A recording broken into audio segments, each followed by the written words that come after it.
ઉનાળાના લાંબા વેકેશન બાદ આજથી વિદ્યાર્થીઓનું શૈક્ષણિક સત્ર શરૂ થઈ ગયું છે. વિદ્યાર્થીઓ પ્રથમ દિવસે ઉત્સાહ સાથે શાળામાં પહોંચ્યા હતા. લાંબા વેકેશન બાદ વિદ્યાર્થીઓ શાળામાં પહોંચતા ફરીથી તેમના કલરવથી શાળા કેમ્પસ ગુંજી ઉઠ્યા હતા. વેકેશન બાદ પ્રથમ દિવસે શાળામાં વિદ્યાર્થીઓનું તિલક કુમકુમ સાથે સ્વાગત પણ કરવામાં આવ્યું, જ્યારે બીજી બાજુ વેકેશનના લાંબા સમય બાદ વિદ્યાર્થીઓ મિત્રો અને શિક્ષકોને મળ્યા હતા અને ઉત્સાહ સાથે શાળામાં પાંખી હાજરી પણ દેખાઈ હતી. ઉનાળુ વેકેશન પૂરું થયા બાદ નવા શૈક્ષણિક સત્રનો પ્રારંભ થયો છે. નર્સરી, પ્રાઇમરી અને હાયર સેકન્ડરી એજ્યુકેશનના ક્લાસ આજથી શરૂ થઈ ગયા છે.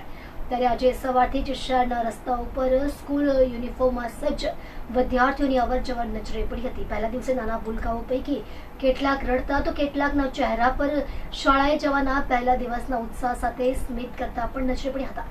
રસ્તા ઉપર સ્કૂલ વાન, રિક્ષા અને બસોની સવારથી જ ચહેલ પહેલ શરૂ થઈ ગઈ હતી. વેકેશન બાદ પહેલા દિવસે બાળકોને આવકારવા માટે નર્સરી તેમજ પ્રાઇમરી વિભાગમાં બાળકોને તિલક કરવામાં આવ્યા હતા. બાળકોએ પણ શાળામાં શિક્ષકોના આશીર્વાદ લઈ પ્રવેશ કર્યો હતો.